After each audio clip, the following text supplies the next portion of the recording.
Baik, selamat pagi, siang, sore, dan malam bagi kalian yang sedang menonton video ini. Di sini kami berasal dari kelompok 4, kelas PSIK 23D dengan mata kuliah Rekayasa Perangkat Lunak. Nah, sebelum kita masuk pada pembahasan materi yang kami bawakan, izinkan saya untuk memperkenalkan anggota-anggota dari kelompok kami, yang terdiri dari saya sendiri, Feby Juliana Silalahi, ada Ega Pratama, ada Agatha Putri Handayani Simbolon, dan ada Farha Febiana Putri. Sebelumnya, judul yang kami bawakan adalah Penjadwal Cerdas Bertenaga AI untuk Pelajar Mahasiswa.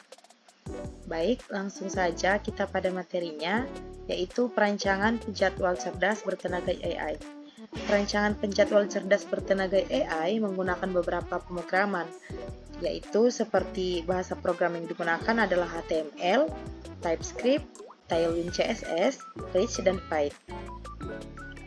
Selanjutnya, fitur-fitur yang ada pada webnya yaitu yang pertama mengatur jadwal secara otomatis berdasarkan prioritas tugas dan tenggat waktu. Yang kedua, memberikan rekomendasi prioritas berdasarkan urgensi dan pentingnya tugas.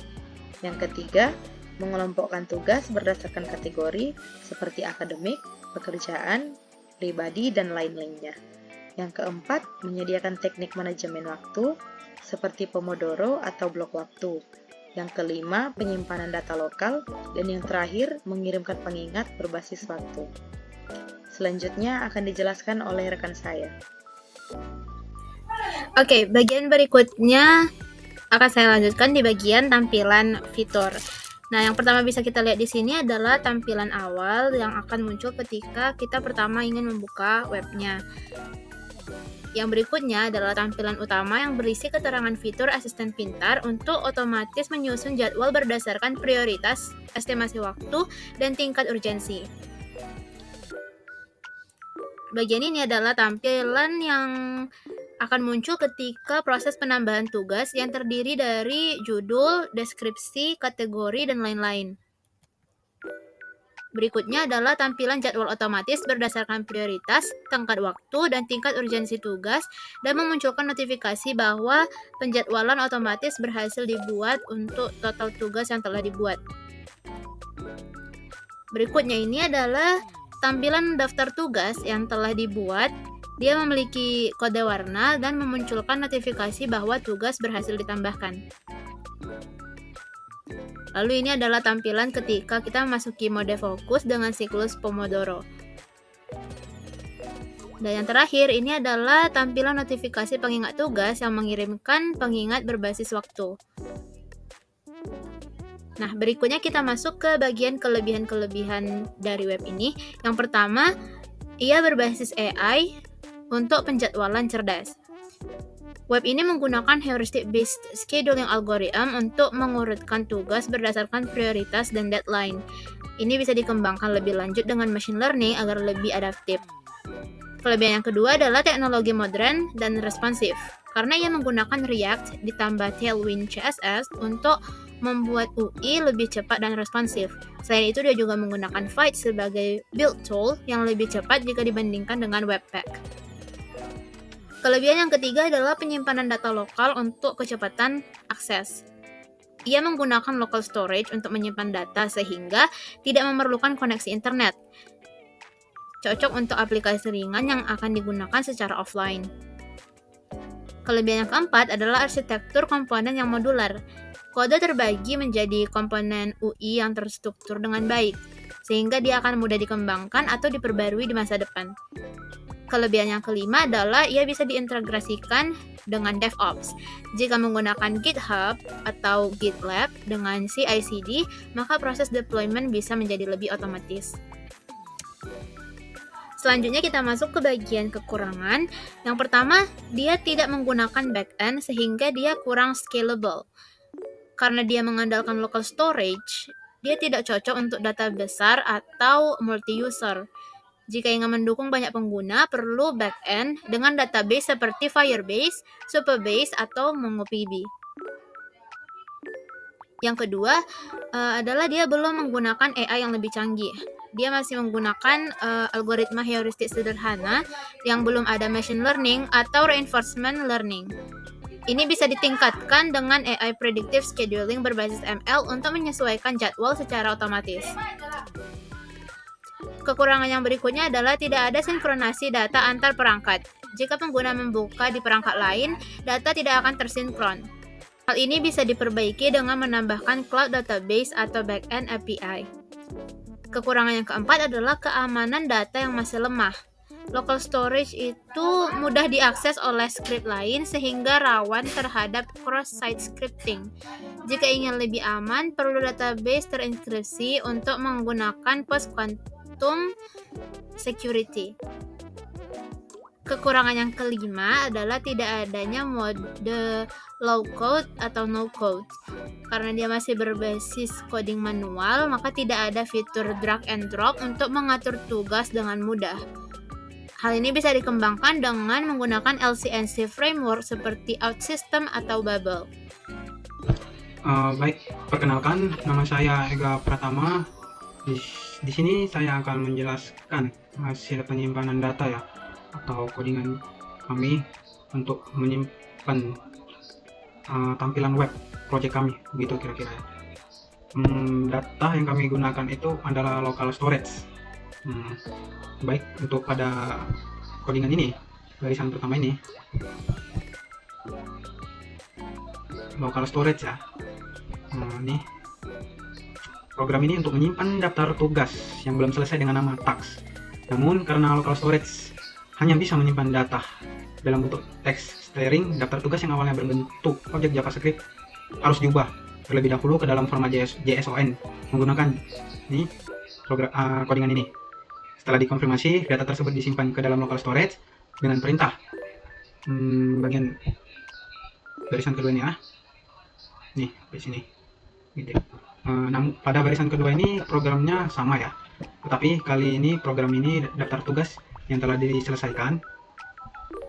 Nih, codingan ini juga diubah ke dalam format sama pada barisan pertama ya. Yes, nih. Sebelum akhirnya disimpan di local storage dengan nama completed task gitu. Dengan cara ini, data tugas tetap tersimpan di browser meskipun pengguna menutup atau merefresh halaman saat pengguna membuka kembali web.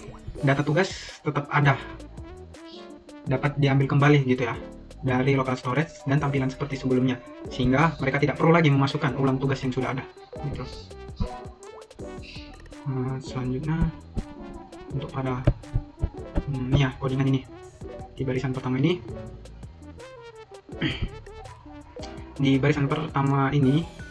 program ini mengambil data ya yang belum selesai dari local storage dengan menggunakan nih codingan ini.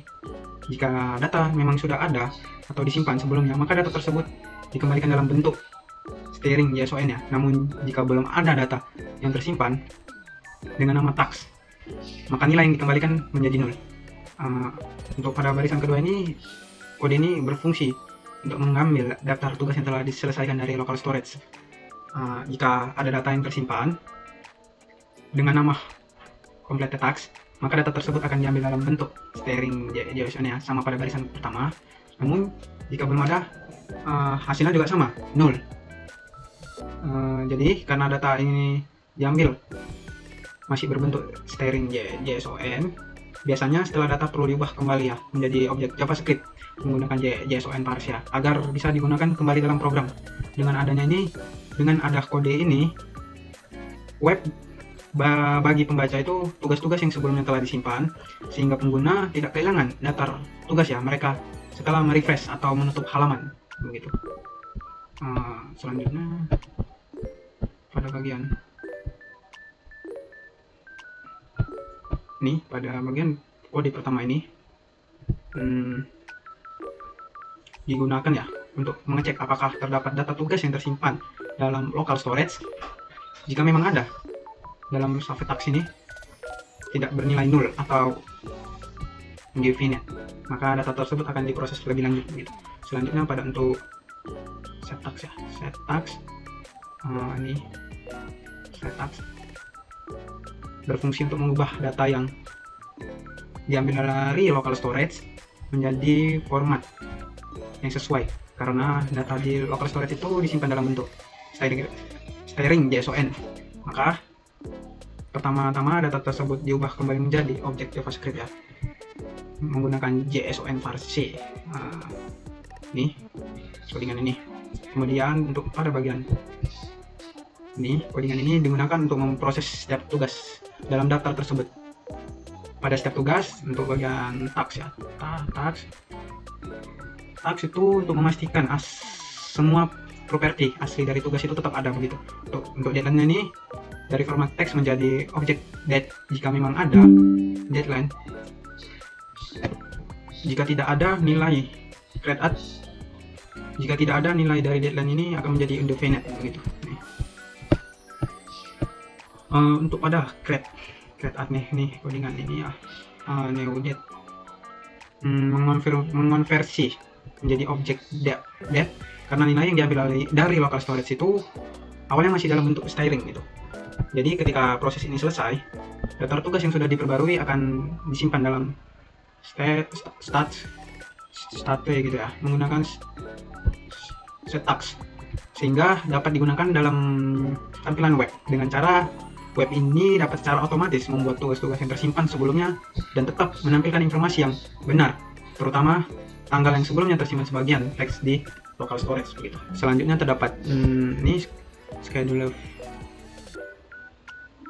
di codingan ini ya. Maksud dari codingan ini, jika terdapat data jadwal schedule tidak kosong atau tidak null, maka komponen yang ada di schedule ini codingan ini akan dirender untuk menampilkan isi jadwal tersebut begitu. Komponen ini besar ya fungsinya untuk memformat dan menampilkan daftar tugas yang sudah dijadwalkan begitu dengan tampilan yang lebih rapi dan mudah dibaca oleh penggunanya begitu. Dengan cara ini kita dapat memastikan bahwa pengguna dapat melihat jadwalnya jika memang ada tugas yang telah diolah oleh sistem, sehingga dia dapat menampilkan tampilan kosong jika belum ada tugasnya yang dijadwalkan. Dengan hal ini dia dapat membuat pengalaman pengguna lebih nyaman gitu ya, dan intuitif saat pengguna menggunakan web ini gitu. Untuk bagian akhir untuk ini bagian untuk di focus timer nih ya, kode ini untuk menampilkan fitur focus timer focus timer ya, yang membantu alat bantu yang memungkinkan pengguna untuk mengatur waktu fokus mereka ya saat sedang mengerjakan tugasnya begitu. Untuk bagian codingan ini dengan kelas MTA itu ya, ini akan ditempatkan di bagian bawah dari elemen induknya secara otomatis begitu. Hal ini berguna jika kode ini berada di dalam elemen dengan display ya. Display ini terdorong ke bagian paling bawah, membuat tata letak lebih rapi begitu untuk memastikan fitur fokus timer tetap terlihat dengan jelas begitu. Dengan elemen V dengan elemen untuk codingan ini ya, untuk fokus timer kemungkinan besar merupakan komponen web yang berfungsi sebagai penghitung waktu atau timer. Komponen ini bisa jadi menerapkan teknik seperti Pomodoro timer yang membantu pengguna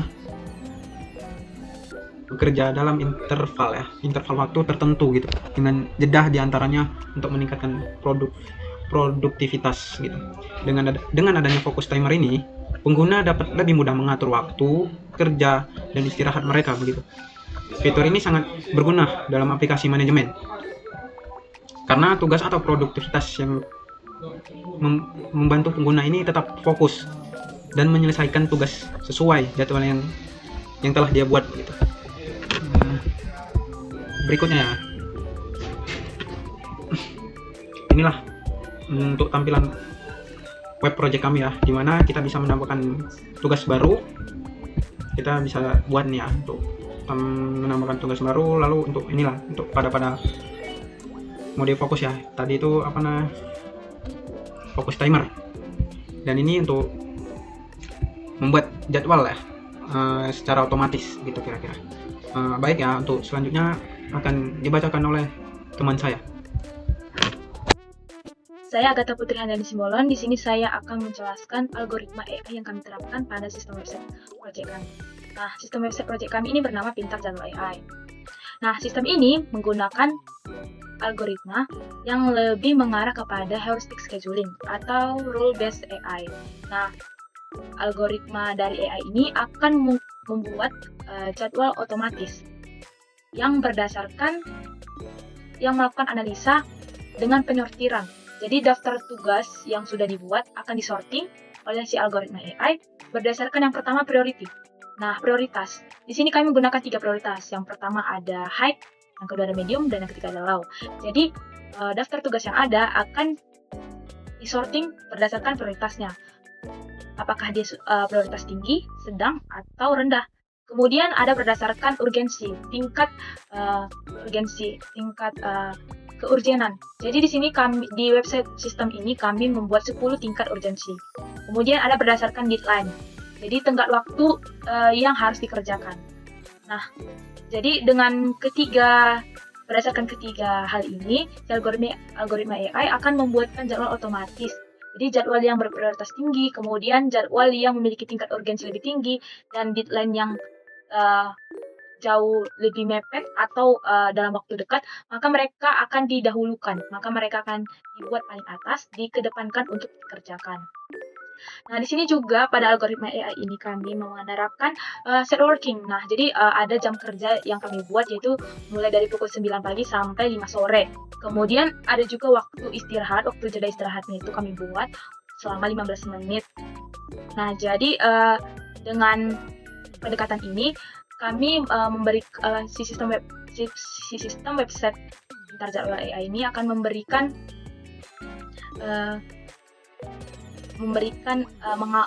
sistem jadwal AI ini akan mengalokasikan setiap daftar tugas ke dalam estimasi waktu kerja dengan memperhatikan estimasi pengerjaan tugas dan waktu jeda istirahat. Jadi jauh lebih efisien dan realistis tanpa harus mengurangi atau mempengaruhi jam kerja dan juga jam istirahat dari si pengguna. Nah, kemudian di sini juga, kami juga di sini ada menerapkan di sistem web ini akan memberitahukan kepada pengguna atau memberikan saran kepada pengguna itu optimasi AI. Nah, optimasi AI ini akan memberikan saran. Nah, saran kepada si pengguna berdasarkan jumlah tugas yang belum diselesaikan. Kemudian berdasarkan jumlah prioritas tugas yang tinggi. Kemudian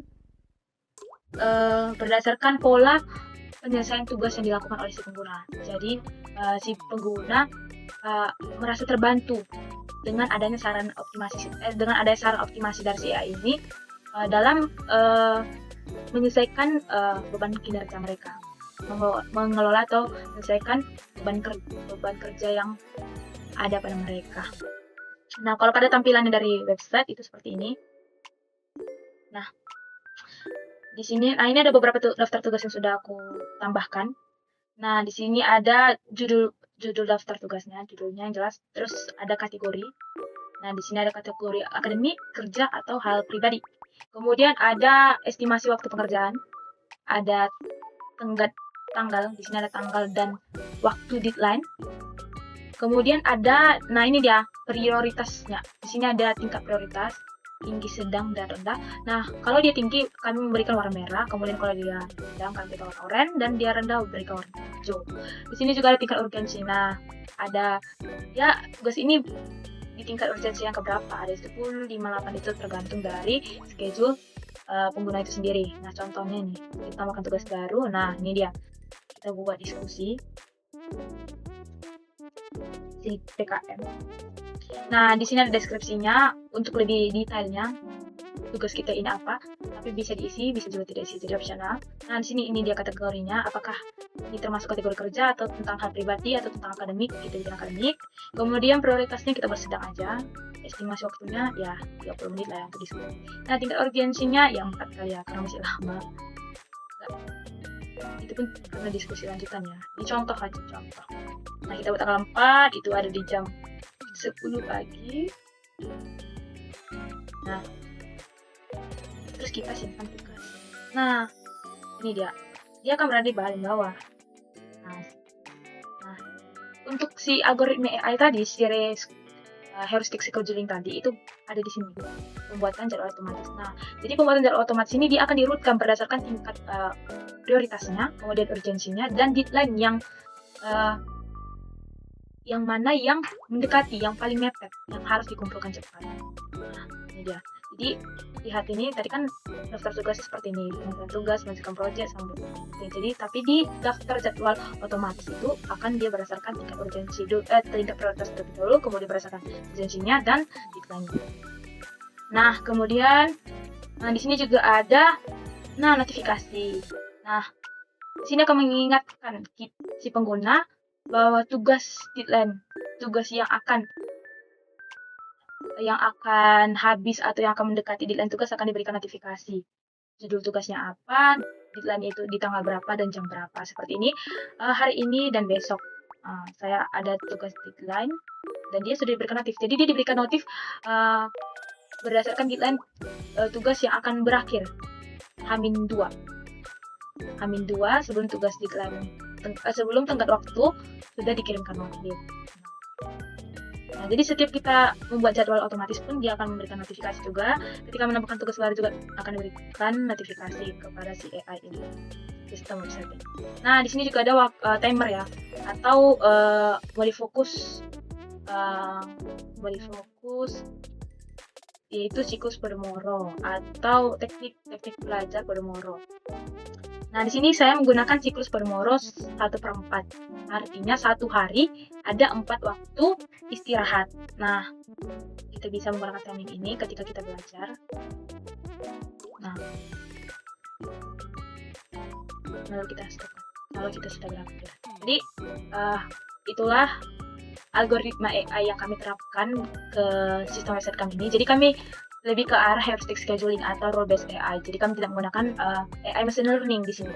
Nah, kemudian untuk fitur-fiturnya itu tadi ada fitur penambah tugas, jadwal otomatis, kemudian ada notifikasi, mengingatkan tugas yang sudah mendekati tenggat waktu, kemudian ada teknik belajar Pomodoro untuk lebih fokus dengan siklus Pomodoro 1/4, satu hari ada 4 kali istirahat. Kemudian juga ada nanti ketika kita udah selesai menyelesaikan tugas, ya kan, kita akan diberikan saran optimalisasi berdasarkan tugas yang belum terselesaikan, kemudian pola kita menyelesaikan tugas itu sendiri, dan jumlah tugas yang berprioritas tinggi. Sekian presentasi dari proyek kami. Beginilah hasil dari produk proyek kami, sistem website kita KWA ini.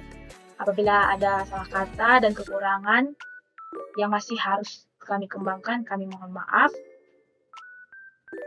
Saya tutup presentasi ini dengan ucapan terima kasih banyak.